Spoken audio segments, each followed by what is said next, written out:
Hola guys, how are you? Good day to my subscribers over here on YouTube, out there at Facebook, and also on TikTok. Guys, in this vlog or episode, I will be presenting my dream cards of all time. Meaning, the cards that I have always wanted to have since I started collecting back in 1994. That's 28 years of collecting non-stop. Right? These cards will be outside of the one-of-ones, the superfractors, the vinyls, or even the logomans, because that's understandable. We all want to have at least one of those. Tags, logomans, superfractors, or even vinyls for Panini. Alright? But these are cards that I've always wanted to have because they are iconic and also are very, very expensive. That's why, even up to this point in time, wala pa ako ni isa sa kanila. So, let's go, alright? But before that, I'd like to invite you to please follow me over at Instagram. That would be at timduncan21_card collector.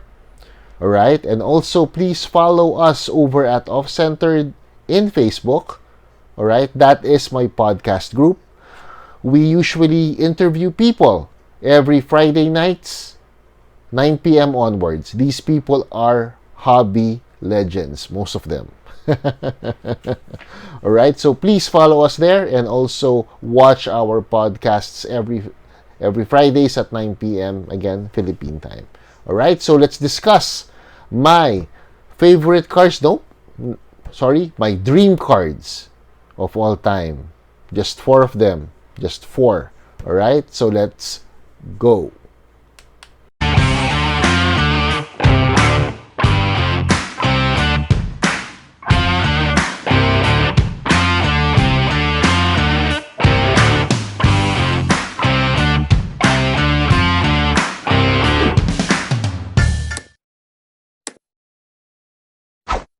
So, what are my dream cards? 4 lang ito. First off, because I collect Tim Duncan, it's the Tim Duncan Precious Metal Gems Green. 1997, 1998, Fleer Metal, Rookie Card, Precious Metal Gems of Tim Duncan. The last one that was sold at just PSA 6 was at $81,000. Alright? That's huge. By Goldin, I think. So, nabenta siya ng $81,000. Imagine that. I can't buy that anymore. Anything that's beyond 25,000, 25,000 pesos or $500, I can't fathom myself. I can't make myself actually buy one. So, apparently that's my biggest regret as well. I actually said that the worst decision I've ever had, I had a vlog about that, was not buying the PMG Red of Tim Duncan for, what's that, about $300 or even less than that. That's terrible. That's the red. But I have never seen in person a green. I've seen one on the internet, but I haven't seen any Precious Metal Gems Green in person. Why is that? All right. The reason behind the Precious Metal Gems Green nostalgia is it's just numbered to 10. All right. In 1997 to 1998, Fleer Metal introduced the Precious Metal Gems insert that are colored green and red, or emerald or ruby. All right.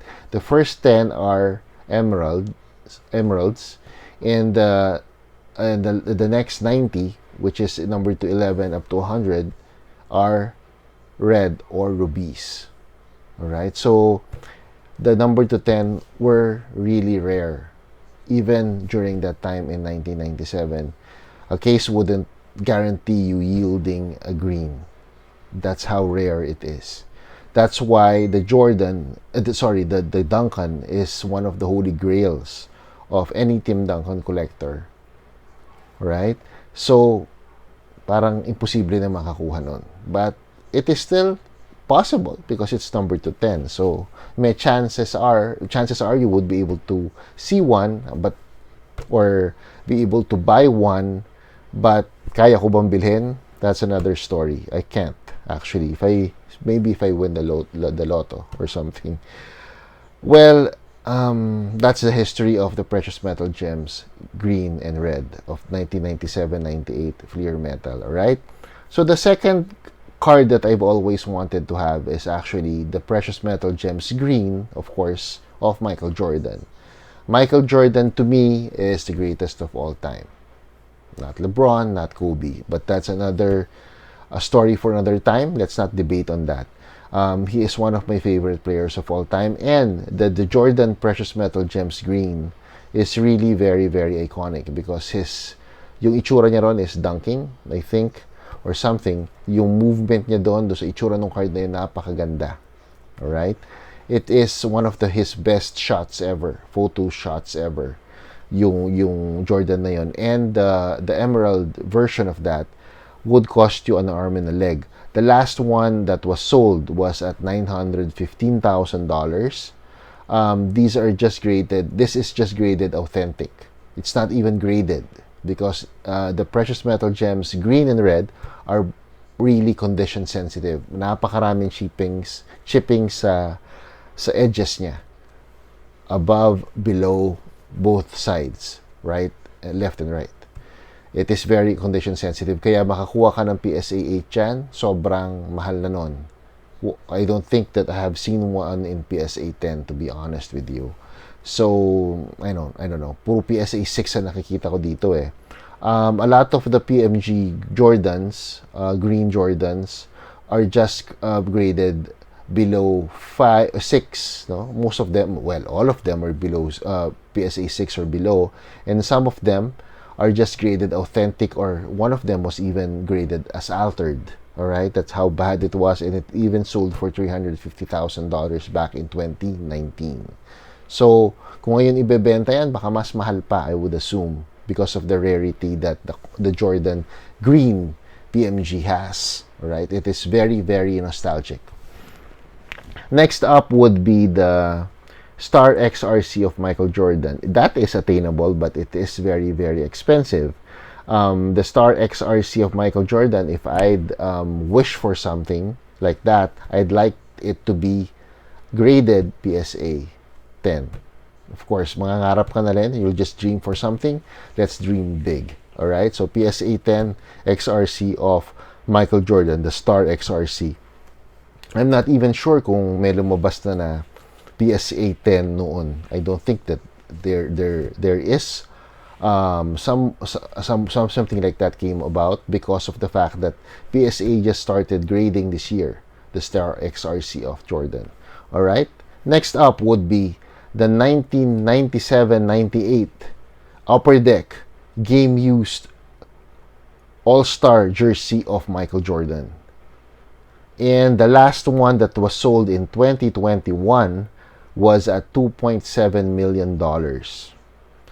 To me, in my opinion, that is one of the most iconic card I've ever seen. I've seen one in person here in the Philippines once, and I can't believe myself that that person has one.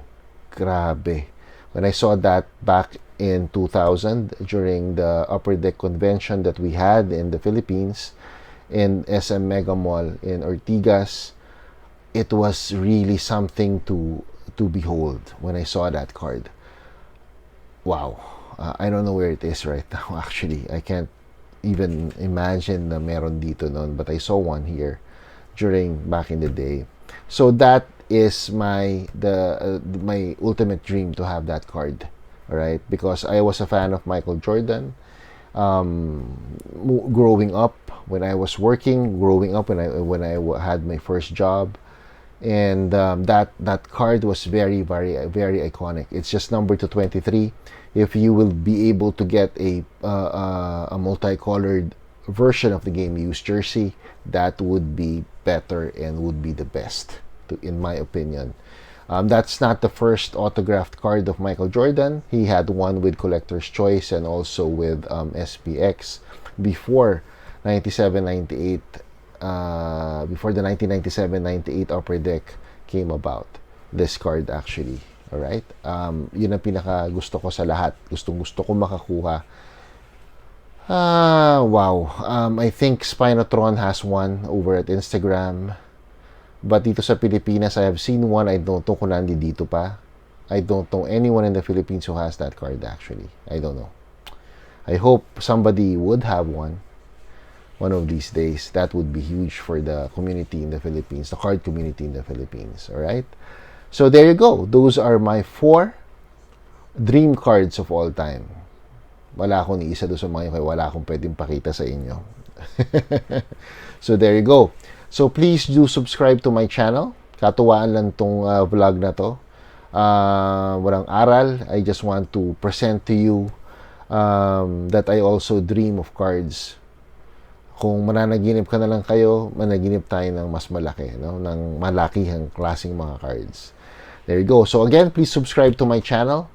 Alright, Revy Mayuyu's Hobby Vlogs, and I hope you like the vlog, and I'll see you next week for another episode of another vlog about NBA cards. So, thank you very much guys. God bless and keep safe.